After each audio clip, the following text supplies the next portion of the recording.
In front of me is LG K61, and let me show you how to add and remove Google account on the following device.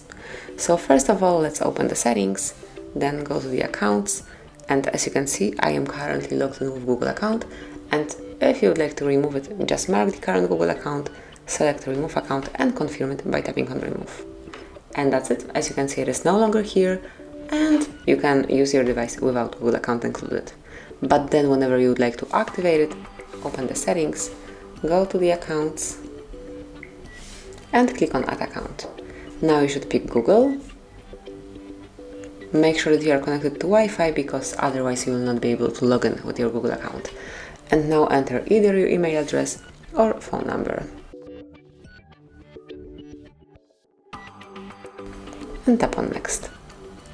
Now it's time to enter the password, so let me do it off the screen. And click on next then. And here you've got Google Terms of Service, Google Play Terms of Service and privacy policy as well. Just read them and if you do agree with all the terms and conditions, tap on I agree. And that's it. As you can see, just click on accept. Your account has been added to this device, to this LG. Thanks for watching.